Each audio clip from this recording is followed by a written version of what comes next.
Yeah, awesome. So to kick things off, I do start with the same boring ass question every time. That's the simple introduction. Who are you? What do you do? And just like a little background on yourself. Sure. Um, so my name's Caito. I am the lead singer for the band Eat Your Heart Out. Um, and a little background. That's pretty much the main thing I do. I've been doing that for 10 years. Um, yeah, Yeah, it's the main thing and yeah. yeah. No, it is always difficult, especially for an artist, to do the whole background thing because, like, Yeah. who am I without music? Like, what else do I do? Yes, But no, exactly. I think the interesting thing for you guys, at least here in the States, like you just said, you've been doing this, eat your heart out for almost 10 years now. But here in the States, it's really only, your name's starting to evolve and create some recognition. So it's really interesting to show like kind of the difference in the markets, right? Because there in Australia, you guys have been kind of killing the game, and now it's finally translating to the US. Thank you. Yeah, it is interesting like that. As I said, like yeah, we've been a band for about 10 years this year. And it kind of feels like the first couple of years of being a band, it was, obviously we still put everything into it, but most of us were still in school and it was just kind of like play, like all ages gigs on the weekends when Right. we could and that sort of thing. So it feels like for me, we didn't kind of become like the version of it almost feels like it was a different band, like the high school band. And then around 2015, when all of us had finally finished school and we could like start doing, like tours and stuff, that kind of feels like the start of Eat Your Heart Out as it Right. is now. And so, yeah, 2015. And then we did tour the US in 2018. We did one tour. And then we were sort of meant to come back in 2019, but we had a couple of like we were having some issues with like our management and stuff and it just never like eventuated. And then 2020 we got new management on board, everything was looking up, and then as we Yeah. all know, 2020 just Yeah. so 2020 shit the bed on everybody, that's for sure. it did so yeah, you're right, it does feel like we're still quite like a fresh name in the US, I think, because obviously we're signed to Fearless, which are US based, Yeah. so that definitely gives us, you know, a point of exposure in the US, which is really cool. But yeah, it's tough without being able to tour there, as often Yeah. as we'd like, because it is. But COVID aside, it's competitive to get tours there, and then if you do get a tour there, visas are incredibly expensive. Um, but I mean, it's obviously worth it. Like Right. it's 100%. Like we would always come back. But yeah, there's just like a lot of yeah, a lot of things. But yeah, we really enjoyed our time in the US, and we're definitely looking forward to like coming back as soon as we can and Yeah. continuing to grow our name out there.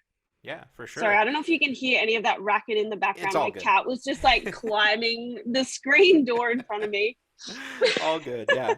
Um, no, and I think that's you made a comment that I think the casual listener, casual fan of a band doesn't really realize when it's a foreign band to come over to the States, not only like you said, is it competitive, but it's expensive. Like there's a lot of fees that go into getting over here, whether it's the visas or just getting your luggage and your all of your equipment across to the states is expensive. So like it's always something for me that I've pushed that if you say that you're a fan of a band from another country, do not miss them when they come over here because like there's a lot to that experience for them too. Yes, yeah, absolutely agree. Yeah, it is expensive, and it it is worth it. Like 100%, it's absolutely worth it. So yeah, you're so right though. Like people, of course, like don't see the inner workings of all that. Like that's just sort of how it is, like until you're in it, you're like, I did not realize that this was how this worked at all, Yeah. or like this is how much work went into this. So it definitely gives you sort of a different appreciation. But I totally agree. Like if a band is coming to your, country or city, like, and you can see them, do it, because you never know what will happen. Maybe COVID will happen, and Yeah. then no one will get to come back for 2 or 3 years. Yeah. Yeah, and that's, I think, the real eye opener of our generation has been, that COVID shut everything down, and as kind of scary as it can be, that at any moment, nothing's promised. It could all be taken Yes. away from us. Yeah, 100%. I absolutely agree. And I mean, a lot of bands didn't even make it out of COVID. You know what I mean? Like a Yeah. lot of bands were just like, I can't. I either don't want to come back and do this, or it's not feasible for me to continue doing this now that I've had to, get a job or work at my job and all that sort of stuff. So Yeah. yeah, it was dark times, but Yeah. we're out the other side now. And Yeah. actually, kind of a sneaky self promotion, but what you just said about things being taken away at any time, that's pretty much like the exactly my thought process of the title of our new album, Can't Stay Hmm. Forever. Like just that situations and relationships and anything like that, you can't stay forever in that moment. Like it's always going to shift, might be better, it might be worse, but yeah, Yeah. it's nothing is guaranteed. Yeah, for sure. And that's actually was going to be my segue over to the album anyway. So I'm glad you did it for Oh, me. So, amazing. Can't Stay Forever, dropping on September 9th via Fearless. And this episode is going to be going live on the 7th. So just a couple days before the album Awesome. drops. So with that said, don't worry about, accidentally leaking anything. We're only going to be 2 days ahead. So nothing Yeah. major there.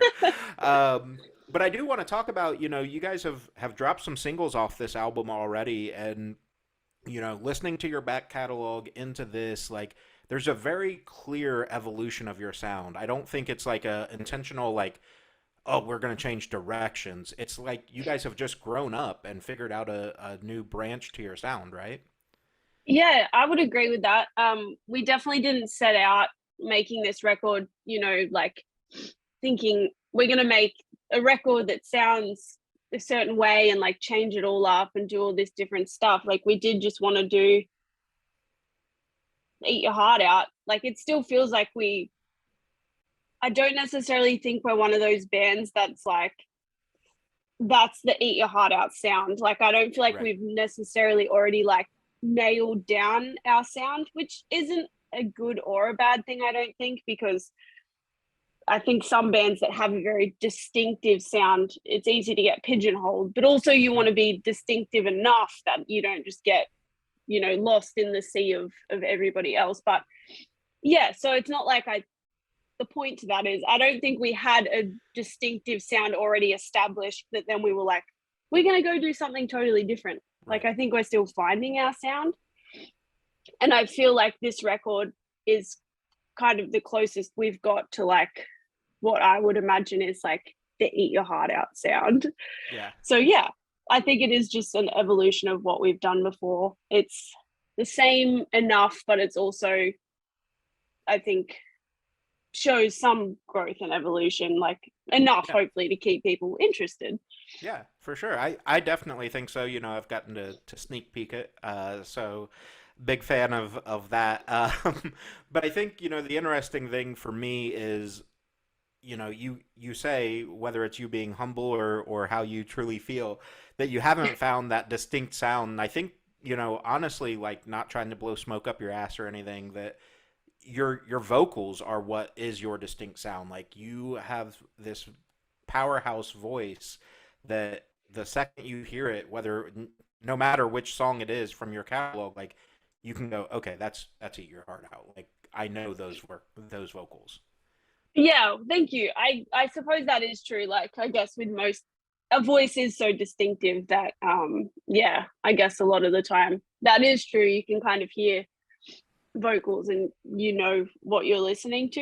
Yeah, But yeah, thank you. I appreciate as well that you enjoyed the record. So yeah, yeah, thank you. yeah, Um absolutely. yeah. but yeah, it's cool. Um I think we definitely felt like as musicians and songwriters, we all like felt like we'd leveled up a bit, like our songwriting ability, and like I know the guys absolutely all smashed it, like musically. Yeah. So it definitely felt like we'd taken a step up, and I feel like we felt like we did a lot more of it on our own this time. With our first record, we went into the studio like horribly unprepared. And it was always the plan that we would write some stuff in the studio, and like we had Pat from Movements co-write on some of it. But I think because we were so underprepared, we had to lean on Pat and Zach a little bit more than we wanted to, Yeah. which obviously they did a phenomenal job. Like they helped us out so much, like so much credit to them, and the songs did turn out really cool. But this time around we wanted to definitely feel like we'd done more of it on our own. And I think we accomplished that. So yeah, we're all really proud of ourselves and what we did with this record. Yeah. So something I don't do anymore because I've been doing music journalism for 19 years now, is I don't ask the specifics of any one song because I don't necessarily want to take it away from somebody, whatever connection they make to a song.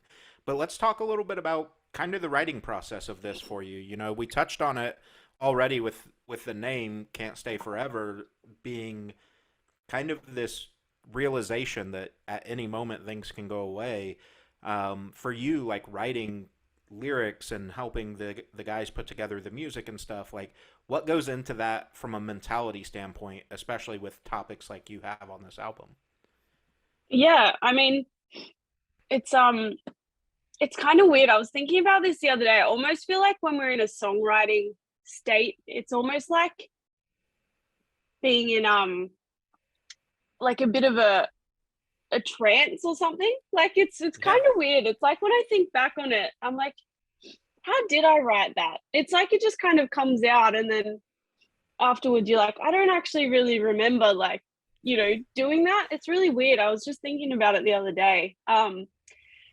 But yeah, I mean, for me it's definitely just a way of sort of, what's the word? Like, I can't think of what the word is, but like getting my feelings out and just kind of putting them in like a little box, like the Yeah. song. I'm like, okay, this was my feelings at this specific moment in time, or about this particular thing, or anything like that. And yeah, so it's all very personal for me, and it is cathartic in a way, like to get it out and on the paper. Then you're like, okay, I kind of feel like I can move past that now. And a lot of the songs were written, well, two of the songs were written vocally in the studio. So at the time when I was recording them, like they were things that were on my mind right at that Right. time. So they felt very like raw in a way, I guess, not in a bad way, but like it's like whilst it was happening. Whereas Yeah. a lot of the other ones, you've written them, a few months before or whatever. So it's like, I remember this, but I don't exactly feel like that anymore necessarily. Whereas the ones written whilst in the studio, it's like very fresh. Yeah. Um, as for the musicality, I kind of just let the guys, they are all much better musicians than me. So I just kind of let them do their thing. Sorry, my allergies are so bad today, also, You're all just in good. case I sound really like stuffed up. I'm not sure, yeah, what's going on, but very hay feverish today. Yeah, the only sort of like musical thing I contributed on this record was, for the first time I wrote a song from scratch. Like usually the guys will have an instrumental bed which I will then work on, and then we'll evolve the song together. But the song Blood from the record I actually Mhm. wrote like on an acoustic guitar. Just like wrote like the first verse and chorus, because I was like, I've never done this before, I want to do this, it'll probably turn out like garbage. And then yeah, I did it and I sent it over, and everyone was like, oh cool. And I was like, yeah. So that was a personal moment for me where I felt like I achieved something, because I'd never Yeah. done that before, and it actually worked and it made it onto the record. So that definitely, yeah, I felt proud of that one. Yeah. um yeah, sorry, I feel like I went on a bit of a tangent. I No, can't actually remember what the you're point of that was. you're fine. You hit both or both the questions that were in that, so totally fine. Um, so with COVID, we kind of touched on it, taking things away, and especially in Australia, like you can speak to this. Obviously, the level of lockdown that you guys had was absolutely insane for like the amount of restrictions and things like that.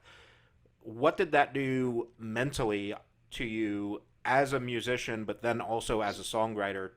Figuring out like, what if this doesn't come back? Can we do something else? Yeah. Yeah, we definitely did have some pretty intense restrictions here. It's funny, I've had a few people mention that, like the level of restrictions that we had here being so intense compared to other places, but it didn't, like, it obviously felt intense, but it didn't feel like, from what we were seeing on the news, it felt similar Right. to everywhere else, but maybe it was a lot worse. I don't even know. The Um, U.S. we're fucking ridiculous, is what we are. So like, it was all the live events were gone. Obviously no yeah, crowds for that, but like there was no such thing as essential work. Like everybody was still considered essential work. Like you could still go to McDonald's, you could still go get fast right. food, whatever. And it's like, well, how serious is it if we're not locking these things down to truly essential things? Yes, yeah, I know what you mean. We did kind of have that as well. Some of the things that were classed as essential were pretty like, is that really? Yeah. Do people really need that? But yeah, it was a pretty intense time, and like having sort of, especially in 2020, like things that we'd had planned out for the year just all of a sudden like all up in the air. And I guess the uncertainty of not having like an end date of like, okay, this is when it's all going to come back and it'll all be fine. It was just Right. that, how long is this going to go on for? You know what I mean? Like, how many years is this going to take? So it is nice to be out the other side now, but it in a way was like, obviously it sucked for the most part, but Right. in a way that, yeah, there was kind of a silver lining. Like we had planned to record a single or maybe like an EP in 2020, which obviously didn't happen because we're all in lockdown and we just couldn't really make it happen. Um, and so then by the time it got to 2021, we are like, okay, we're firmly in record two territory now. Like we just Yeah. have to get a move on with this. And we did, and we were originally meant to record it around July or August in 2021, which ended up getting pushed back to November, December. Eventually, it got pushed back a couple of times. So we did end up recording in November and December. But I think that having the extra couple of months in the end was a blessing in disguise, because we really did a lot of work in those last few months. And I think that's like a lot of the best parts of the record sort of came about by having that little bit of extra time. So although it wasn't ideal, Right. I think having that extra time definitely, yeah, was a blessing in disguise. Yeah, for sure. So kind of briefly go through for you guys the recording process. Like so many bands talk about how they come in with almost full-fledged demos, and they're you know almost fully fleshed out into a song before getting in the studio. Is that something that you guys try to do, or do you kind of let it live in the studio to some extent as well? This time around, as I said before, we wanted to be much more prepared than last time. So this time around, we started like doing online, like Zoom once a week, Hmm. like pre-pro sessions with our producer Jack, who did this record. So he was in Melbourne, so he was about 12 hours from us. So we would send him like demos and things we'd been working on through the week, and then like once a week we would get on Zoom and he would sort of compile it all into, a demo that sounded listenable. um, and we would go over notes and like what we needed to work on that week and what we needed to get done. It was definitely a lot of us, like it would have been a lot faster if we could have got together in person and done it, but it definitely helped. So by the time we got into the studio, we had probably 80% of the record like in those fully fledged demo Yeah. states, where like the song was pretty much all there. Maybe there was like a little section or something that needed work. But yeah, so the majority of the record was there by the time we got in.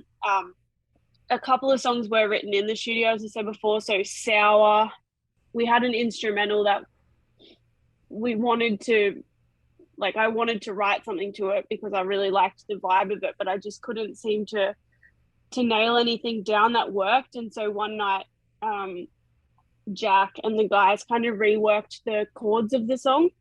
So, you know, when you have a sneeze, kind of like, you're like, am I going to sneeze? Am I not going to sneeze? We'll see. It'll probably just pop up randomly. It's all good. So yeah, they like reworked the chords of the song, and then straight away it kind of like clicked, and I could get some vocals put down. Oh, almost. This is so bad. I don't know why my allergies are so bad today. Oh my goodness. It's because is it the first day of spring today? It might be the first day of spring. For you guys, I think so, yes. Yeah, so the Mother Nature has just come for me full force. But yeah, so the vocals, that was for Sour. The vocals flowed really quickly after that, once they'd sort of reworked those chords. And then they were all sort of written within a day or two after that. And then the other track that was written in the studio was Deep End. So there'd, again, been an instrumental kicking around for a while that was really cool. I was like, this sounds like the intro to like a TV show or something. And again, I really wanted to write some vocals on it. And I tried for months on that one. And I'd written so many different things, and just none of them had been, I just hadn't really clicked with any of them. And I honestly, by the time we got into the studio, I was ready to just let it go. I was like, this song just isn't going to work. Right. But Jack was like, no, we're making this song work. Like, I don't care if I have to stay a week past the end of album recording, like I'll live in your house and we will make this song happen. And I was like, well, if you're not going to leave, I'm going to have to get it done then, because you need to go home at some point.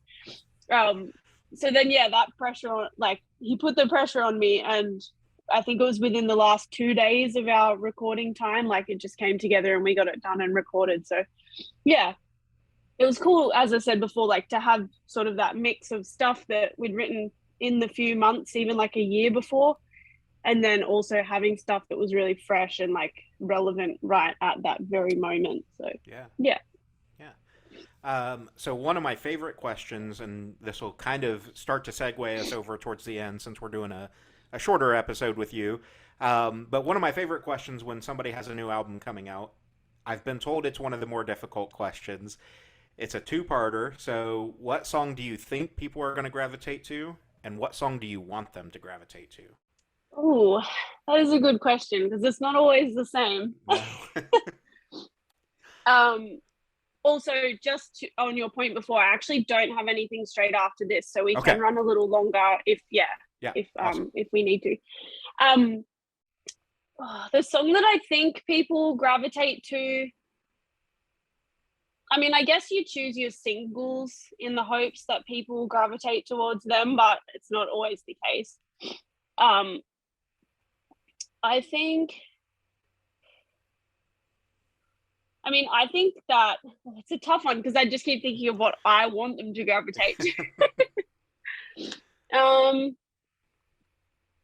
I hope people enjoy Scissors in My Skin. I think that that's one that people will. No, maybe that's the one I hope they will gravitate to. Yeah. I think people will gravitate to maybe Hostage. I feel like it was a contender as a single. So yeah, I feel like I could see people gravitating to that one. I mean, I hope people gravitate to the whole record. Right. Yeah, I think for me, Scissors is one of them, and then Poison was another one that was kind of a sleeper track. So yeah, it's a bit left field, something different, something we haven't done before, which is what we tried to do with that one. So yeah, well, I'm glad you enjoyed those two. Yeah, for sure. So I guess kind of one of the things then to spin off of that. So like you said, obviously we hope that singles are something that people enjoy because that's why we pick them.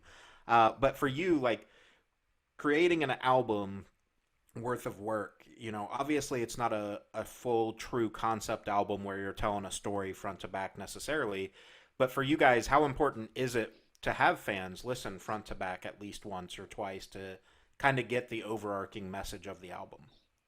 Yeah, I think the key word there is, yeah, at least once or twice. It's like you don't have to do it every time, but I reckon the first time you listen to the record, um, any record really, doing it front to back is the best way because, as you said, it's not a concept record, but you do put, time and effort into the track listing and making sure it flows well, and sort of telling the story in that way. So, yeah, I think just the first listen, just do it front to back, and then after that, do as you please. But yeah, I think we you always put effort into crafting it so that it flows really well for the listener, and I think this time it does. Like I enjoy listening to it front to back.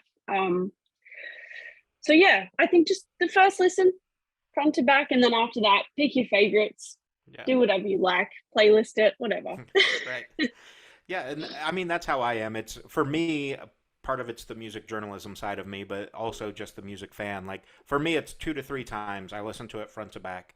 And that's one of those listens is just kind of that surface level listen, see what songs are grabbing you, things like that. Number two is usually like deep dive into the lyrics and the message of a song.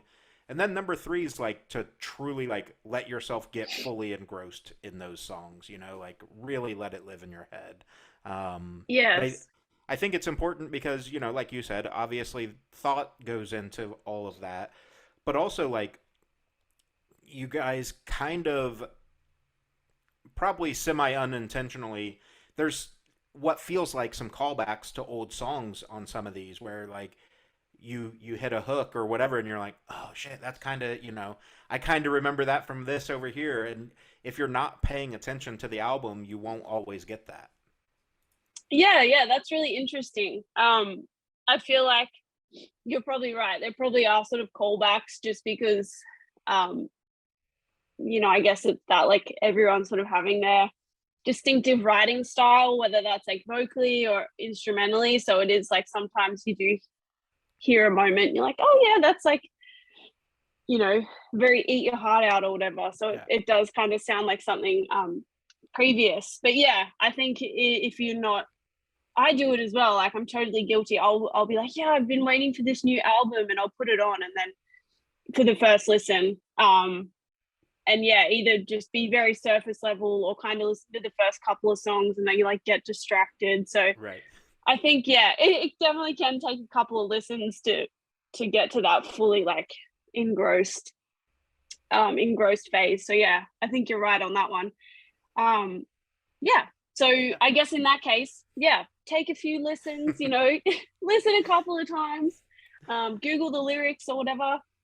Yeah. And See, yeah, if you, yeah, I was going to say, I think that's super important too. Like, once you find a song that you think that you are really enjoying, like, Google the lyrics, not to correct yourself, but to, like, understand that message. And I know you're going to say yes to this, but there's no greater feeling than when you're on stage and the crowd are singing your words back to you, like, line for line.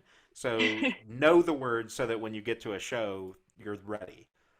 yes, yeah, 100%. You're so right. That is like, it's such a weird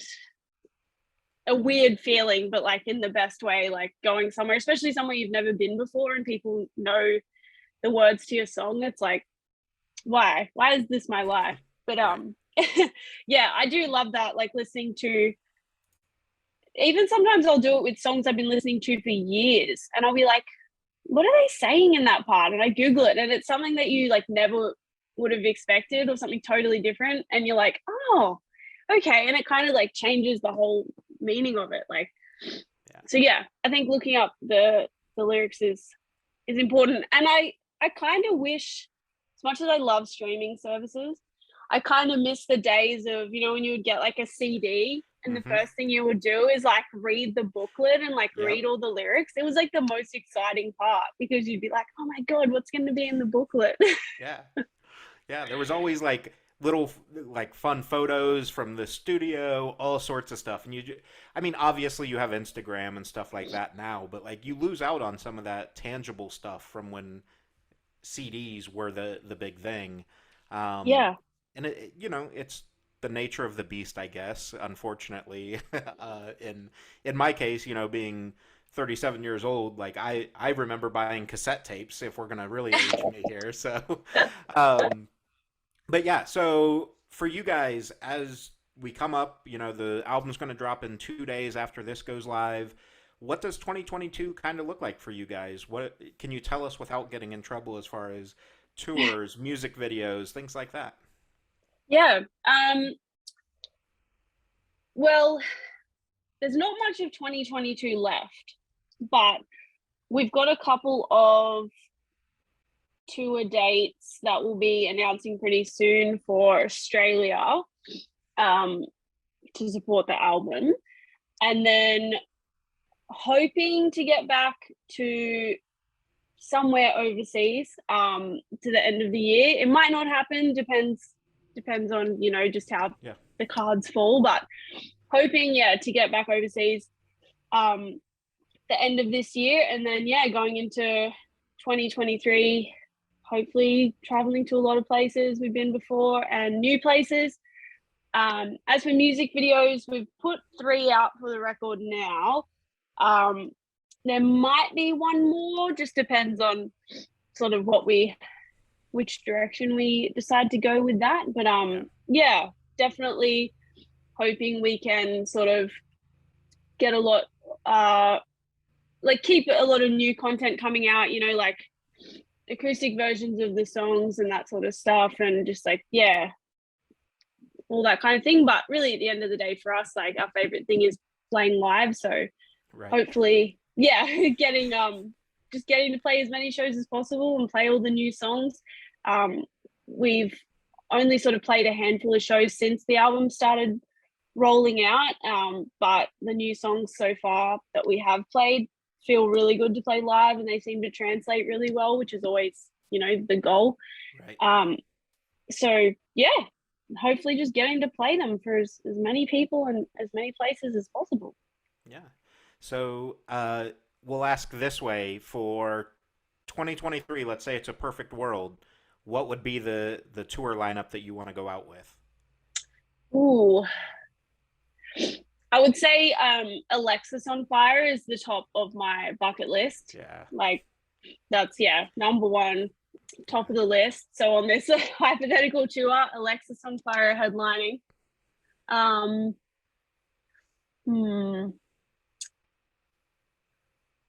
I feel like it would be, if I got to, this is why people don't let me do stuff like this, because it would be pure chaos. Love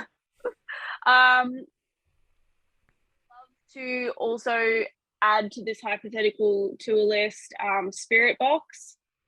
Solid. They would be next. Boston Manor, because I love them. Yeah. They're our friends and they're the best. Who else are we adding to this? Maybe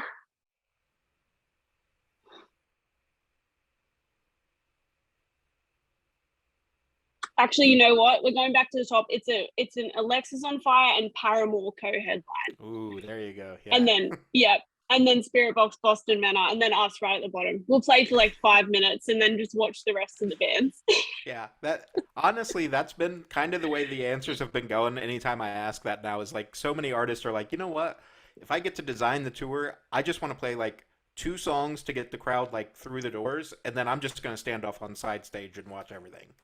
Exactly. Yeah. I just wanna watch them play like for however many nights, in a row. Play like 1 or 2 songs. That's me done. I'll just hang out side stage, watch that every night. That'd be the dream. Yeah, awesome, awesome. So obviously I'll link all the socials and everything. But where can people find you guys? What's the best way to interact with you? Things like that.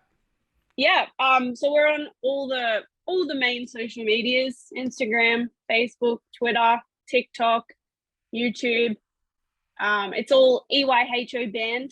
That's the handle across all of them.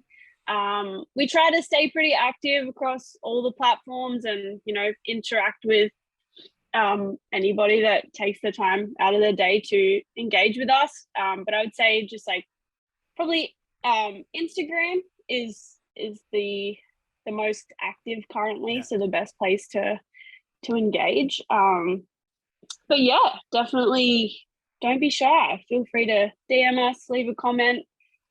We try to get back to everybody because we really just appreciate anyone that listens to our music and takes the time to want to reach out to us. So yeah, EYHO Band, all the platforms. Awesome. I appreciate your time so much. Definitely looking forward to hopefully some stateside shows so that I can come out and enjoy. And Yes. super stoked for this album. I'm not just blowing smoke. Like some of my friends will say it's because I have a soft spot for female vocals, but like I really think this so far for this year, this album is one of them that is probably going in my top 10. So it's definitely up there. Oh, well, thank you. I appreciate that so much. It really, really means a lot that that you feel that way. So thank you. And thanks Yeah. so much for your time. This was awesome. Great Yeah. chat. Yeah. Well, hopefully it won't be the last, and we're excited to see what you're going to be putting out. So let's Yes. Well, stay in thank touch, you. and we'll go from there. Yeah, 100%. Hopefully we'll see you in the US very soon. Absolutely. Awesome. Thanks so much. Thank you. Bye. Bye.